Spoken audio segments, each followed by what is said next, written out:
Hello and good afternoon. My name is Juergen Steinmetz, joining you from eTurbo News and Livestream.travel here in beautiful Honolulu. And with me, as always, is Dr. Peter Tarlow in College Station, Texas. It's a little bit of a cloudy but sunny, cloudy day. You know how we do this in Hawaii. It may be raining on one side of the pool, and the other side of the pool you can be in the sun, and it's hot. That's kind of this type of day we have. How are things in College Station? Well, of course, it's night here now, but today was a cool day, but it was a sunny day, and it was a very pleasant day. So it was a really pretty winter day for Texas. It was in the 50-degree range, which would be about 14, 15 degrees Celsius. And blue skies, sunny, went for a long walk, did a lot of work today, so can't complain. Oh, and it's well, a lot of things going on. Of course, we're hearing COVID. Hawaii was just in the last 30 minutes declared a super high risk area. Just a week ago, we were medium. We went to high, we went to very high, and now we're above high with almost 1,000 new infections. About a year ago, 100 new infections caused an entire lockdown of the state. Now close to 1,000. It doesn't seem to be making such a difference because everything is open. And I hear the same as in New York and Washington, D.C. declared an emergency. And so did Holland is locking up, Austria is locking up, Switzerland is locking up. And I'm going to be going to Germany, and Germany is about to lock up, I think. So let's see where this all goes. Yes. So Washington, D.C. about an hour ago declared a health emergency. And it's not exactly sure what that means. And I think there's maybe a number of things that are going on right now. One, I think we definitely are suffering from the world in COVID fatigue. And many people are just tired of it. They just don't want to hear about it anymore. Secondly, the Omicron variant, of course, viruses tend to get weaker as they go into variations. So it appears this variant, and of course it could change tomorrow, but right now appears to be a variant that spreads very quickly, but is not as dangerous as some of the other variants. In the United States, as of an hour ago, there was only one death, and that was a person with a pre-medical condition. And it's not even confirmed that it was the Omicron death. So the issue is, and I think this is really important from the travel industry, we're now often going into panics when people could ask why we're going into panics. We don't close tourism when there is a cold. We don't close tourism when there is a set of influenza, but we do for COVID. And this particular variant appears to be less dangerous than a cold or the flu. Now, that doesn't mean it won't become more dangerous, but right now, that's where we are at this very moment. So I think we have to really wonder, it's hard to travel right now. When I was in Ecuador last week, my plane leaves to the United States at 3 a.m. in the morning. And that meant, but the United States now insists you have to have a COVID test within 24 hours. So what does that mean? That means from 3 a.m. on Wednesday until 9 a.m., basically that was lost time to me. And then if I need to get a PCR test because I was stopping off in another country, a third country, it's really hard in just a few hours in not the first world to get a PCR test. So it really created a lot of anxiety and stress. And then the lines in Panama to get on the plane to the United States were incredibly long, and they checked each person over and over again. Now, I understand they want safety, but wow, if you're a family and you have children crying and you're in line for over an hour, it's not a fun experience. And then, of course, you have to wear a mask the whole time you're on a plane. I noticed now the president of Southwest Airlines said that masks on planes are like stopping a bullet with a chain link fence. So, the airline industry is really starting to push back a lot. And that's going to be a real fight now between, say, people like Dr. Fauci and some of the health organizations and some of the tourism organizations, which are really in conflict one with each other. Yeah, Peter, of course, this is a very, very fast moving Right. scenario. We only have Omicron for a very limited time. So Right. coming to a conclusion is too early. I can tell you in a report by the BBC from December 16th, what was 4 days ago, in the United Kingdom, they when they had only 85 cases, they reported 6 people died. So now the cases are 20,000, I think, today. It's just unreal. In the United Kingdom, it is just unreal how fast this is How spreading. many deaths have come from those 20,000? Well, I don't know. I was trying to Google it, but I found the latest article I found was December 16th, where they had a total of, let me just go back here, of 85 people in hospital and 6 people died. But keep in mind, this is new. So even if you had Omicron right from the very beginning and some of the few people, you don't die instantly, even if eventually you may die. You know, this is all the time. It's not in real time. And we shouldn't forget this. Yeah, and well, of course not. On the other hand, people are not going to stop traveling. You're traveling. Absolutely. You're getting on a plane tomorrow. And that means that the issue is, if you really were fearful, that fearful, you wouldn't get on a plane. Now you're going to Europe, which is maybe the ground zero for Omicron. And I don't know that for sure. And again, I think you're right when we say that all this data is fast moving, and what's a truth today may not be a truth tomorrow. So I want to really emphasize that. But I think there's a certain amount of COVID fatigue within the public, and it may be willing to take greater risks because it's just tired of being locked down. And I think you hit the nail here, Peter. It is just we're all tired. We want to travel. We want to get out. We were told, okay, you have the booster shot. You're safe. So let's hope for this. We don't know this for sure, but that's what I'm banking on. And I may not be the best example to the world because many of the leaders say don't travel, and I do travel, so I feel guilty. But people are taking calculated risks. Yes, they are. And we don't know what these risks are. There's certain things that we can do, even when we travel. You can up your vitamin D. You can take vitamin C. You can make sure that you are wearing a mask when you're in the plane or in the terminal. You can try to get as much sunlight as possible and fresh air as soon as you get back to, land.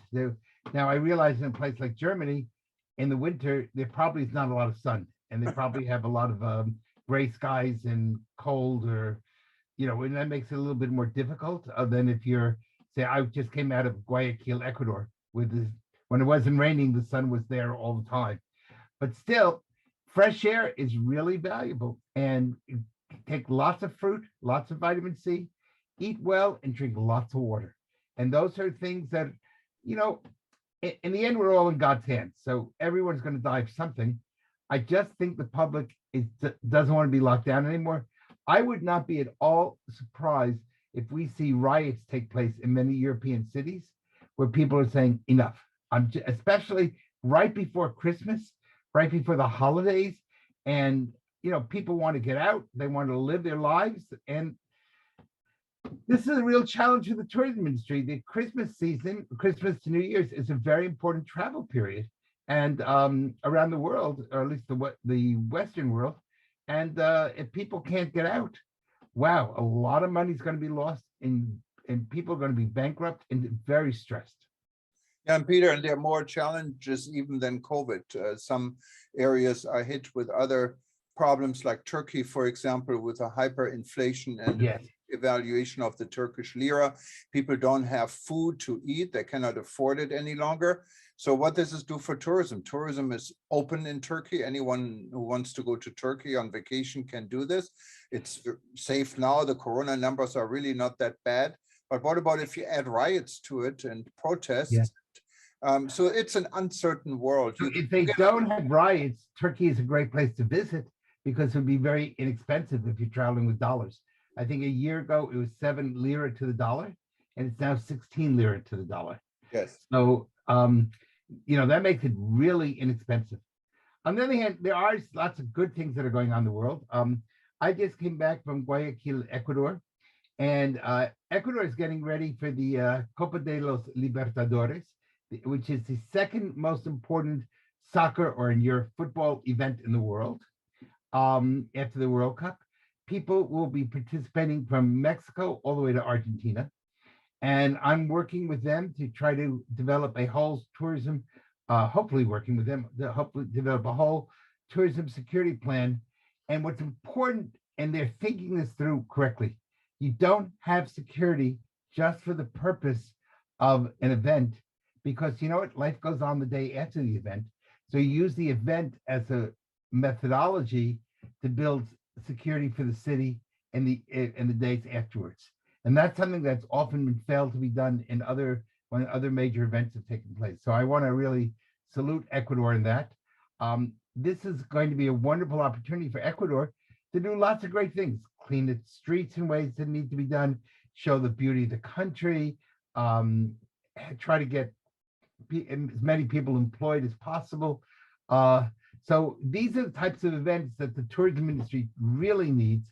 Ecuador is lucky it has a tourism minister who's very young and dynamic, and he's been interviewed by us. And he's working hard, especially on the whole issue of gastronomic tourism, cuisines, and promoting Ecuadorian foods. So these are things we need to, the world needs to concentrate on these items, because we're tired of just hearing crisis after crisis after crisis. Yeah, and I really enjoyed our interview we had with the Minister of Tourism from Ecuador.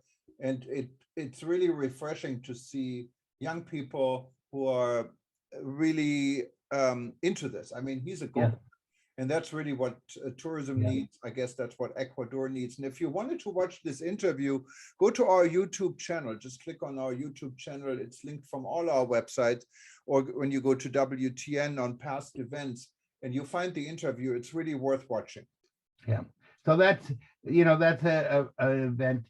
Also, I've been busy with Mexico, and Mexico is really starting to come up with some very creative ideas to promote security, both on its beaches and within its more urban areas.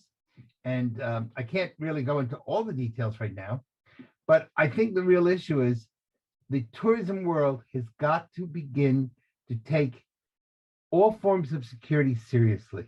And that means not only terrorism, which of course is always a potential issue. As you know, the United States today caught it coming across our southern border, a terrorist, and that was a major important breaking news.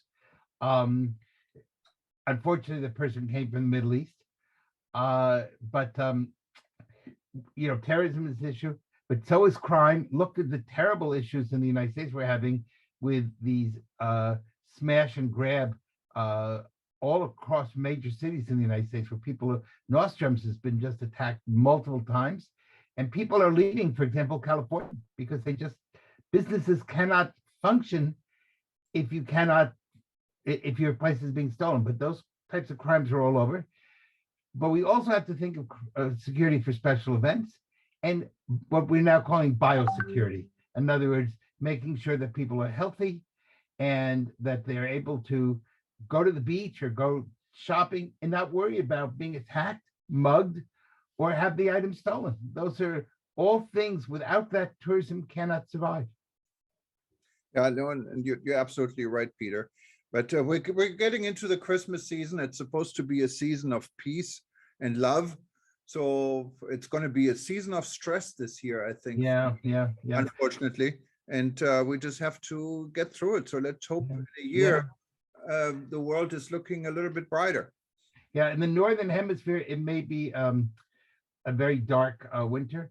On the other hand, we just celebrated Hanukkah and we're now celebrating Christmas. And both of those holidays work up on the theory of light. And one of the nice things about it just takes one candle filled with light to defeat a room of darkness. And in this case, in the world of tourism, the light of creating good security, of people caring about each other, of trying to come up with creative ideas, maybe can destroy the darkness that COVID has brought over so much of the world.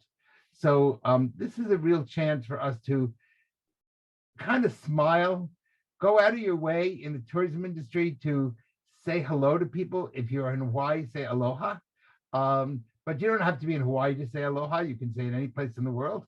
And smile, show people you care. Because if you care, then you know what? No matter how bizarre these few years are, it's really a good time for us to remember we're all part of one human family. And tourism is all about bringing people together and making people care about each other and understanding the other person and the other culture. No, Peter, you're so right. And it's a good message, I think, to get into the holidays. And those that haven't sent their holiday greeting to eTurbo News yet, just click on the link and you can actually have your greeting published. It's free. And you can tell and share your wishes to your fellow industry colleagues. And Peter, I wish you Thank you. very Merry Christmas. I know you don't celebrate Christmas, but we all do. Right. You wish me a Merry Christmas. I wish you a Happy Hanukkah. Yeah, but if you really go around the world, I just got Merry Christmas wishes from Indonesia, from Thailand, from people who are Buddhist, or people who are Muslim. Yeah. I think everyone kind of, it's a holiday season, you know, and it really doesn't make any difference if you're part of the religious belief of this holiday. It's a new year, it's a holiday. We all have to find a season where we're looking forward to something. So you're leaving tomorrow for Germany. Tell us, what do you expect on your flight going to Germany tomorrow? Do you just see this is going to be difficult, or are you looking forward to just an easy flight? Well, I can tell you it's already starting to become quite complicated. I'm flying on Lufthansa tomorrow to Munich. And Lufthansa from Hawaii, straight from Hawaii? No, from San Francisco. I'm going to San Francisco here. And Lufthansa sent me a email, wanted me to fill out a form, what is needed 12 hours before you board the flight. And it apparently, I don't know what the form will eventually ask me because I cannot get to the form, but I assume it's about vaccination certificates or tests or whatever it might be. Now, when you click on it, you have to put in your booking code and your name.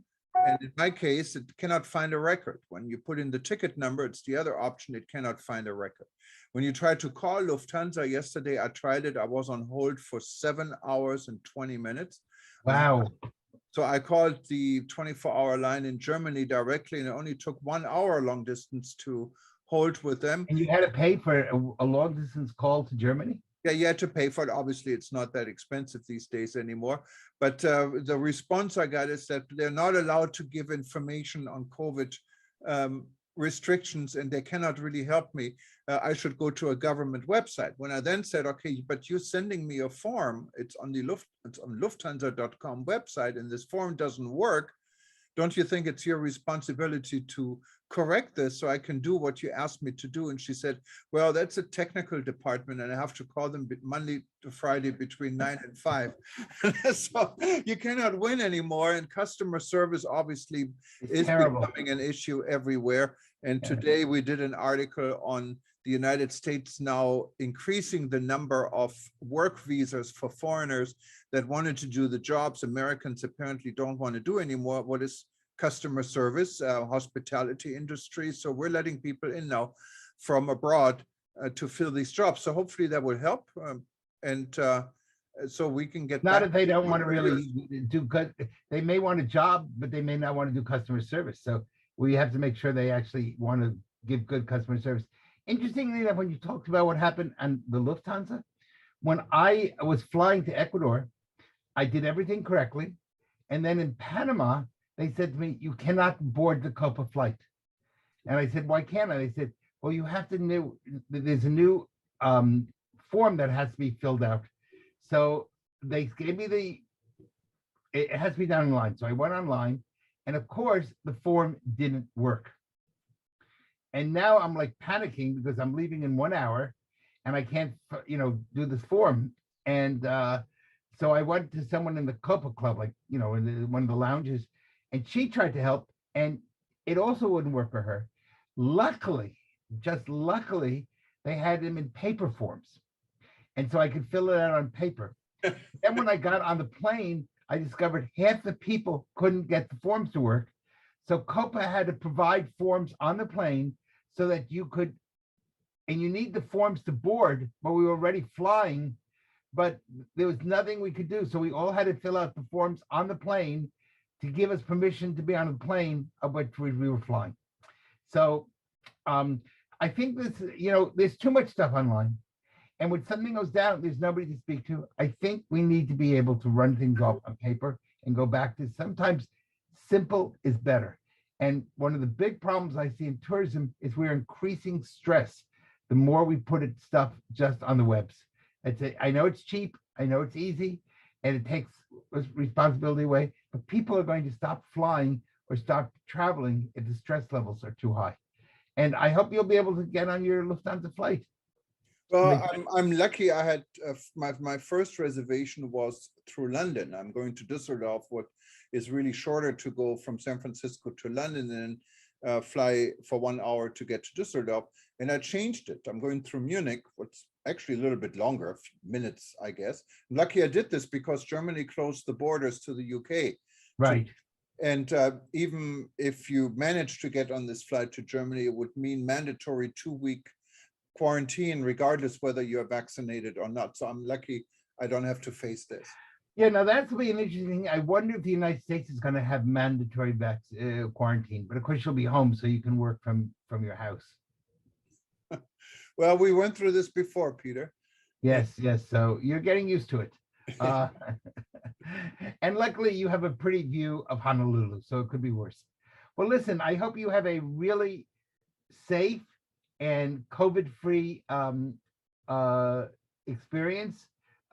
I hope Germany doesn't close its borders, and I hope you're able to not be in lockdown while you're in Germany. And maybe we'll be able to do a program while you're there. How long will you be in Germany for?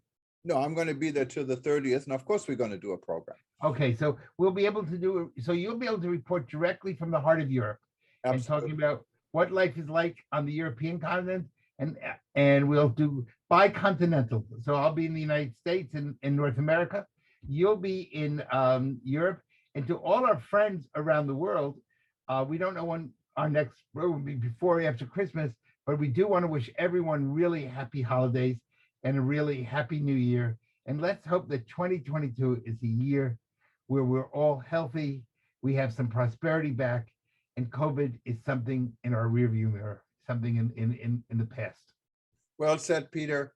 And anyone who wanted to watch this session again, or he wasn't able to to see it on our live stream, you can go to our YouTube channel. You find it there, or you can go to eTober News and click on YouTube, and you can watch it over and over and over again.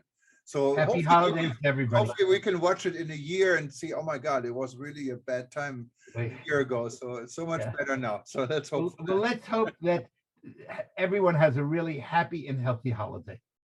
Absolutely. Thank Bye-bye. you, Peter, and thank you for everyone watching here today. Safe travels. Bye-bye. Bye-bye.